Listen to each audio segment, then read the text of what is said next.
Sign it, and your company is gone in 90 days. The sentence did not just interrupt the room, it split it. Conversations died mid-breath. Pen froze in midair. Even the city beyond the glass seemed to pause for a fraction of a second, as if the skyline itself was listening. Daniel Whitmore's hand hovered above a $500 million signature line, the tip of his pen casting a thin shadow across the paper. Then slowly he leaned back, not startled, not rushed, just measured. "That," he said, his voice smooth and controlled, "is a very confident statement." His eyes lifted, landing on the source. A girl. Wrong clothes. Wrong place. A faded hoodie. A janitor badge clipped at an angle that caught the light in small, uneven flashes. "And you are." Ava Carter did not step back. She did not look around for permission. "The clause you are about to sign transfers full liability to your company." A ripple of quiet laughter moved through the room, subtle but sharp enough to feel. One executive leaned toward another. "Maintenance," he whispered. Someone else exhaled through a smirk. Daniel tapped the paper once, a soft, controlled motion. "We have an entire legal team reviewing this agreement," he said. "I am sure they would have noticed something that catastrophic." Ava did not look at the lawyers. She did not look at anyone else. Subsection C. Line 3, she said. "It is hidden under compliance language." The laughter stopped. Not because they believed her, because she did not sound uncertain. A tablet lit up. Page flipped. Someone leaned forward without realizing it. Daniel's gaze sharpened just slightly. "If you are wrong," he said, his voice lowering, "you have just interrupted the most important deal of this quarter." Ava met his eyes. No hesitation. No apology. "If I am right," she said, "you will not have a company next quarter." The words did not rise. They settled. That made them harder to dismiss. A faint shift moved through the room. Not visible, but undeniable. It was no longer about interruption. It was about possibility. Daniel did not speak immediately. His pen remained suspended for a second longer, then lowered, not to the paper but to the table. A soft click. Small. Final. "Explain it," he said. Not to his lawyers. To her. And just like that, the room stopped belonging to the people who had walked in expecting control and started belonging to the one person no one had expected to hear. No one called security. That was the first sign something had shifted. The second was quieter but more dangerous. Daniel Whitmore did not reach for the pen again. He let it rest against the glass, its purpose suspended along with the certainty that had filled the room minutes ago. "Explain it?" he repeated, this time slower, as if testing not just her words, but her confidence. Ava Carter stepped forward, one step only, closing just enough distance to reach the edge of the table. The glass reflected her hand before she even touched it, a faint double image that made the moment feel sharper than it was. "This section looks like a compliance adjustment," she said, pointing precisely. "It sounds standard." One of the attorneys leaned forward quickly, already prepared to correct her. "That is because it is standard," he said. Ava did not look at him. "Then read the next sentence." The attorney paused. That pause was small, almost invisible, but it spread faster than any argument could have. Daniel flipped the page. Slower this time. Careful. Not confident anymore. "Continue," he said. Ava traced the line again. "It allows post-closing interpretation of obligations based on internal regulatory assessment." She let the words settle. "That means they decide what counts as a breach." Silence tightened. Not empty. Pressurized. The attorney leaned in again, reading faster now. "That is not," he began, then stopped. Daniel's eyes flicked toward him. "Finish that." The attorney swallowed. "That is not typical language." Ava moved her finger slightly down the page. "This part links all resulting liability back to your company, regardless of who caused the issue." Another pause. This one longer. Someone shifted in their chair. Another person leaned back, arms crossing slowly, not defensive, but uncertain. Daniel's gaze dropped fully to the page now, following her words instead of challenging them. So you are saying, he said, we take the risk, even if they trigger it? Ava nodded once. All of it. A faint whisper moved across the table. That cannot be right. Another voice answered, quieter. Check it. Screens lit up. Fingers moved. The room did not speak, but it worked. Daniel's jaw tightened slightly. Where did you learn to see this? Ava's answer did not change. I read. A beat. Then she added, and I look for what does not fit. That line landed differently. It was not defensive. It was precise. Daniel leaned forward slightly, his attention narrowing. And how long did it take you? Ava answered without hesitation. Minutes. That answer hit harder than anything else. Because it did not just question the contract. It questioned everyone in the room who had missed it. Daniel's finger traced the line she had pointed to. Slowly, deliberately, it stopped. And this time no one laughed. No one whispered. Because now the room was not asking if she was wrong. It was asking how they had been so close to being right about something that would have ended everything. Which company? Daniel asked. Faster this time, sharper. Like he was trying to catch her before the certainty settled too deep. Ava did not blink. Harrison Logistics. The name landed heavier than expected. One of the senior partners straightened immediately, his chair making a faint sound against the floor. They collapsed last year, he said, almost reflexively. Ava nodded. 3 months after signing. A quiet ripple moved across the table. Not disbelief. Recognition. Regulatory exposure. Another executive added, his voice lower now. Litigation followed. Ava's gaze did not shift.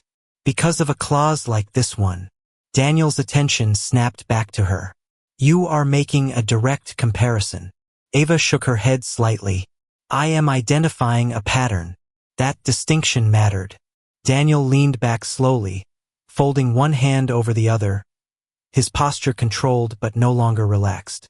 You read one case, he said, and you are applying it to a deal negotiated for months? Ava's voice stayed steady. I read enough to recognize the structure. She gestured lightly toward the page. It is not about the deal.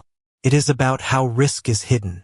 The attorney beside Daniel leaned in again, this time without interruption, scanning faster, his pen hovering above the document but not touching it. There is similarity, he admitted, the hesitation still there, but weaker now. Daniel's eyes shifted toward him. Similarity is not enough. The attorney swallowed. The phrasing is broader than it should be. That word, broader, hung in the air like something no one wanted to define fully. Ava stepped in slightly, just enough to anchor the moment again. It gives them control after closing, she said. They can redefine compliance. You carry the consequences. Daniel's gaze dropped back. To the contract. Slower now. Careful. And you are certain? He asked. Ava did not hesitate. Yes. No explanation. No padding. Just certainty. That was what made it dangerous. Around the table, no one laughed anymore. No one whispered. The room had moved past that. It was somewhere else now. A place where decisions were no longer assumptions. Daniel's finger traced the clause again. This time not as a check, but as confirmation. It stopped at the exact point Ava had indicated earlier. The same place. The same line. The same problem. He exhaled slowly, not loudly, but enough to be heard. How long before this becomes visible? He asked. Ava answered immediately. 60 to 90 days. A beat. Then she added, but the damage begins earlier. You just do not see it yet. That landed differently. Not as a warning, as a timeline. Something measurable. Something real. One of the executives leaned forward. Daniel, if this is accurate. Daniel raised a hand slightly, not to silence him, to pause the momentum. His eyes remained on the page. It is not about if, he said quietly. It is about how we missed it. That shifted the room again. Not outward, inward, because now the focus was not her. It was them. Ava stepped back half a step. Not retreating, just removing herself from the center of attention she had never tried to claim. Daniel looked up at her again, and for the first time, there was no trace of dismissal left, only evaluation, and something else, something closer to respect. The room did not speak. It did not need to, because the question had already changed. It was no longer whether she was right. It was what happened next. Show me exactly where it breaks. Daniel's voice was steady, but the edge had changed. It was no longer defensive. It was precise. Ava stepped forward again, this time without hesitation. The space between her and the table disappeared, replaced by something more focused, more controlled. She reached out, her finger landing on the page with certainty. Here, she said. This looks like flexibility. She moved down one line. This removes limitation. Another shift. And this? She paused for half a second, letting the room follow her movement. Transfers responsibility. The attorney leaned in fast now, scanning, his earlier confidence gone entirely. Wait, he said under his breath, flipping back and forth between sections. This is, he stopped. Daniel did not look at him. Finish it. The attorney swallowed. This is not standard protection. Ava did not react. She continued. If they reinterpret compliance after closing, you cannot challenge it easily. The room tightened again. Not visibly. Internally. Daniel leaned forward, both hands now resting on the table, his focus fully locked. Timeline, he said. Ava answered without pause. Within 90 days, it becomes unavoidable. A faint breath moved through the room. Someone whispered, "We almost signed that." No one corrected them, because it was true. Daniel's pen sat where he had left it, untouched, irrelevant now. Ava stepped back slightly, her hand dropping from the page. She had finished. She did not add more. She did not repeat herself. That restraint held weight. Daniel remained still for a moment longer, then slowly leaned back. His gaze moved across the table, from one executive to another, reading the shift that had already taken place. Confidence had turned into caution, certainty into analysis. This deal is paused, he said. No one argued. Not immediately. That silence confirmed more than agreement ever could. One partner leaned forward. We should verify externally. Daniel cut in, not raising his voice. We verify internally first. That ended it. The structure of the meeting collapsed quietly, replaced by smaller, sharper movements. Tablets lit up. Notes were taken. Conversations dropped into low, controlled tones. Ava stood at the edge of it all, still, composed, untouched by the urgency she had created. Daniel noticed that. The absence of ego. The absence of reaction. He watched her for a moment longer than necessary. Then he spoke again. Ava. She turned. Do not leave. The words landed differently this time. Not as a command, as a decision. And for the first time, the room recognized what had just happened. The power in the room had shifted. Not loudly, not dramatically, but permanently. This deal is paused. The sentence did not echo, but it ended everything that had existed in the room before it. No one rushed to respond. No one argued immediately. That silence was louder than any objection. Daniel Whitmore did not raise his voice. He did not need to. The decision had already settled into the room before anyone could challenge it. One of the senior partners leaned forward, careful, controlled. Daniel, we have spent 6 months negotiating this, he said. Walking away now could cost us leverage we may not regain. Daniel's gaze did not shift toward him right away. It remained on the contract, on the exact line that had nearly been signed into consequence. Signing it would cost us more, he replied. Simple. Final. That ended the debate before it could grow. Around the table, movement began again, but it was different now. Not confident, not routine, focused, analytical, urgent in a quieter way. Attorneys leaned over documents, flipping pages faster than before, their pens finally touching paper with purpose. Analysts pulled up prior deal structures, comparing language, cross-referencing patterns. The room had not lost control. It had changed direction. Ava Carter stood still at the edge of it all, untouched by the shift she had caused. Her posture remained grounded, her breathing steady, her presence unchanged. That contrast did not go unnoticed. Daniel looked at her again, not quickly this time, but deliberately. He studied the absence of reaction, the way she did not try to claim the moment, the way she did not fill the silence with anything unnecessary.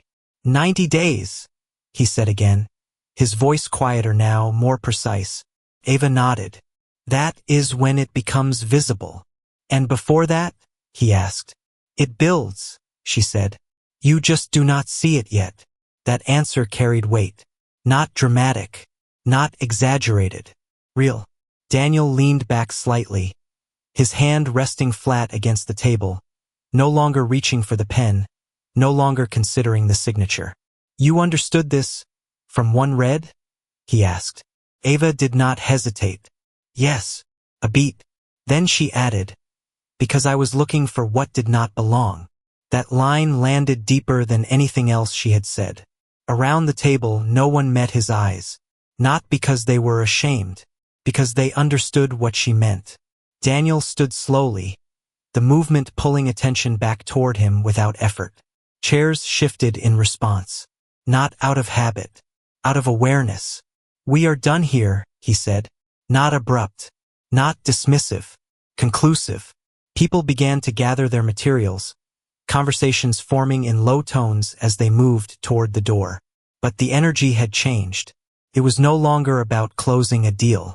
It was about correcting a mistake that had almost happened. Ava turned slightly, preparing to leave, her role in the room seemingly complete. That was when Daniel spoke again. Ava! She stopped. The room slowed, just slightly, enough to notice. She turned back. Daniel's gaze held hers. Not dismissive, not superior, measured. Do not leave. The words were not loud. They did not need to be. They carried intention. And for the first time since she had entered the room, Ava did not move immediately. Because something in the moment had changed. Not around her. For her. The room did not empty all at once. It loosened, slowly, like something unwinding after holding tension for too long. Chairs shifted back with softer sounds than before. Papers were gathered without the usual confidence. Voices stayed low, controlled, unfinished. One by one, the executives moved toward the glass doors, each of them glancing back just briefly, as if confirming that the moment they had just witnessed had actually happened. Ava Carter remained exactly where she was, near the edge of the table, her posture steady, her hands relaxed at her sides. She did not follow the movement. She did not claim attention. She simply stayed. Daniel Whitmore did not speak until the last person stepped out and the door closed behind them with a quiet click. The silence that followed was different now. Not heavy, not tense, clear. How long did it take you to see it? He asked. Ava answered without hesitation. A few minutes. Daniel nodded slightly, absorbing that without reacting to it. And no one pointed it out to you? No, a brief pause. Then she added, they did not need to. That line lingered. Daniel stepped away from the table, moving closer, not with authority, but with focus. The distance between them narrowed, but the tone of the room did not tighten. Settled. You were not just reading the words, he said. You were reading the structure. Ava nodded once. The structure shows what the words are trying to hide. Daniel exhaled slowly, his gaze steady on her. You were trained for this. Ava shook her head slightly. I studied pre-law. The past tense did not pass unnoticed this time. Daniel caught it immediately. Studied, he repeated. What stopped you? Ava did not look away. My mother got sick, she said. I had to leave. No elaboration. No added weight. Just truth placed plainly between them. Daniel's expression did not change, but something behind it shifted, aligning pieces that had not made sense before. The hoodie, the badge, the presence in a room she was never meant to enter. It all fit now. And you kept reading anyway, he said. Ava nodded. When I could. The evening light had softened, stretching across the glass table and dulling the sharp reflections that had filled the room earlier. Everything felt quieter now, more defined. Daniel looked at her again, more directly this time. Most people in that room would have said nothing, he said. Ava's answer came just as steady. Most people think it is not their place. Daniel's gaze held hers. And you? Ava did not hesitate. I thought it would matter. The words did not rise. They settled into the space between them, simple and complete. Daniel nodded once, slower now, not reacting, deciding. He turned slightly, his eyes moving briefly back to the table, to the contract, to the exact place where everything had almost gone wrong. Then he looked at her again. Stay, he said. Not a request. Not a command. A decision that had already been made. Stay. The word did not move through the room. It settled into it, steady and final, like something that had already been decided before it was spoken. Ava Carter did not answer immediately. She held his gaze, not challenging, not yielding, simply present, as if weighing not the word itself, but everything behind it. The silence stretched for a second longer than expected, just enough to feel intentional. Why? She asked. The question came clean, direct, without hesitation, and it shifted the space again. Daniel Whitmore did not respond right away. He took a slow breath, his eyes never leaving hers, as if choosing precision over speed. Because you saw what everyone else missed, he said. His voice was calm, but there was no distance in it now. He stepped closer, not to dominate, but to remove the gap that no longer made sense between them. And you did not hesitate when it mattered. Ava listened. Her expression remained steady, but something behind her eyes shifted slightly. Not uncertainty, not belief, something in between. People miss things, she said. That does not make me different. Daniel shook his head once. It does when you act on it, he replied. A brief pause followed, not empty, but full of something forming. Most people in that room saw the same document you did, he continued. They read it to confirm what they expected. You read it to find what did not belong. Ava did not respond immediately. That distinction landed deeper than anything else. I left school, she said quietly, not as an explanation, but as a boundary she understood clearly. Daniel nodded. You paused it, he corrected. The shift in wording was small, but it changed direction. Ava's brow tightened slightly. That does not change the reality, she said. I am not where I was supposed to be. Daniel's expression remained steady. No, he said. You are exactly where you needed to be to see what they did not. The words did not push. They settled. Ava looked at him for a moment longer, measuring that, not accepting it fully, but not rejecting it either. And if I am wrong next time? She asked. The question was not defensive. It was grounded. Daniel's answer came without delay. Then you learn faster than anyone else in that room, he said. Because they were wrong today and did not see it. He let that sit for a moment before continuing. You saw it and chose to speak. Ava's fingers tightened slightly against the fabric of her sleeve. A small movement, but enough to show the weight of the moment. Daniel did not rush it. He allowed the silence to hold, then made his decision clear. Come back tomorrow, he said. 9 a.m. Ava did not move. The words stayed where they were, real, structured, no longer abstract.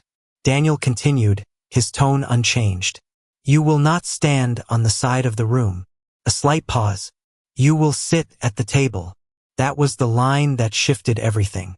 Ava's eyes held his, searching not for doubt, but for consistency. There was none. He meant it. That is not how this works, she said, quieter now, but still steady. Daniel did not look away. It is now, he replied. The room remained silent, but it was no longer uncertain. It was decided. Ava took a slow breath, her posture unchanged, but something within it settling into place. She did not step forward. She did not step back.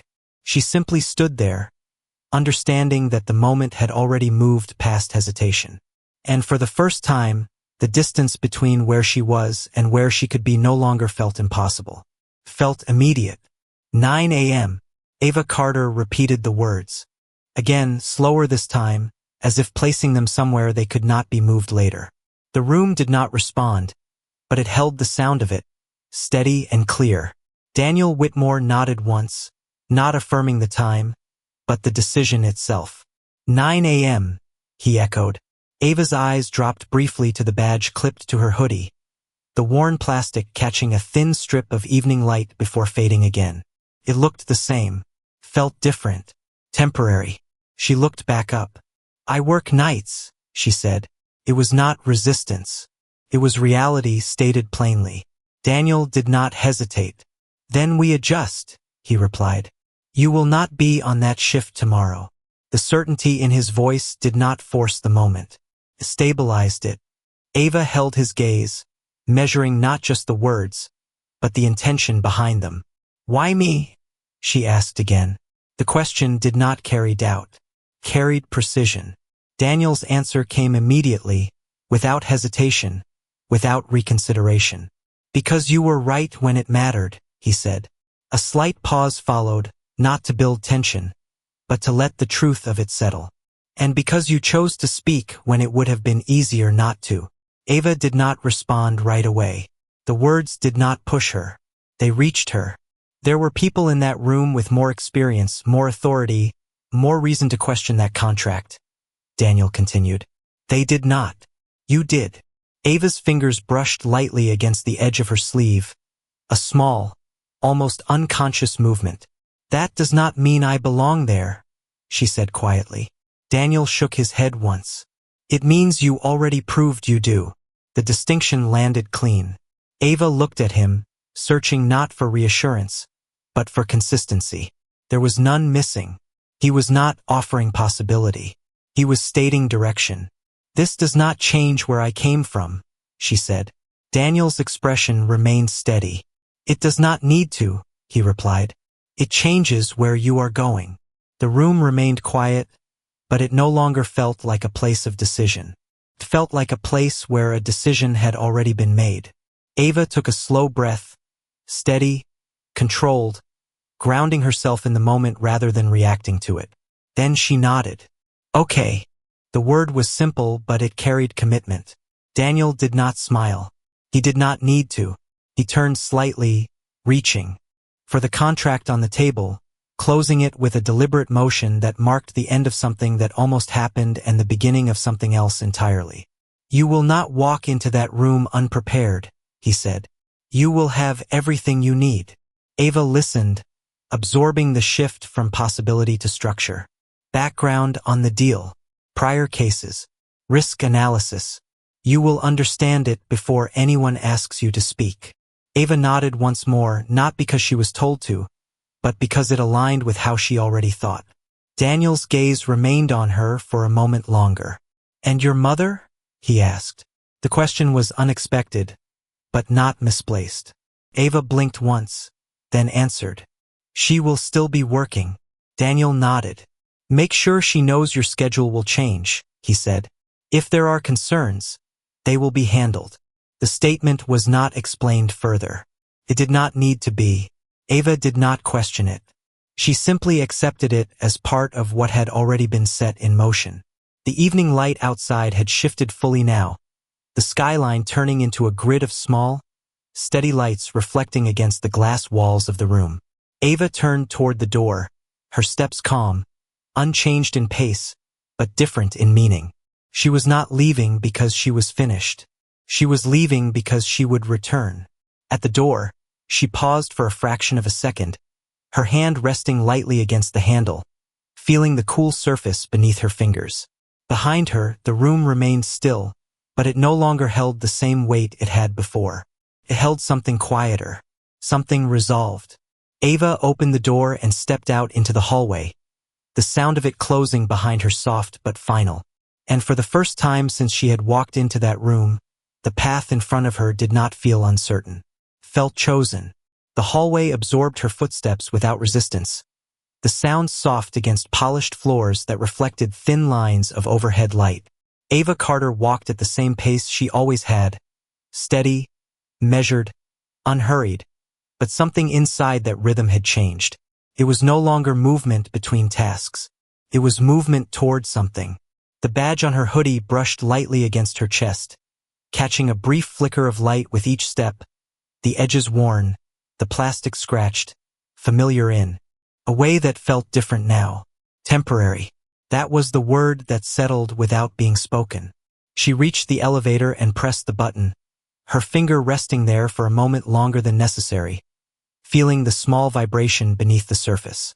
The numbers above the door began to shift. 32, 31, 30. Each number dropped with quiet precision, a steady rhythm that did not rush and did not pause. Ava stood still, her reflection faint in the brushed metal doors, slightly distorted but clear enough to recognize. Same face, same posture, but something behind her eyes had settled into place. Not excitement, not disbelief, direction. The doors opened with a soft separation of metal, and she stepped inside. The space was smaller, enclosed, quieter than the boardroom she had just left, but it felt more certain. The doors closed behind her, sealing the moment into something contained. The numbers began to descend again. 29, 28, 27.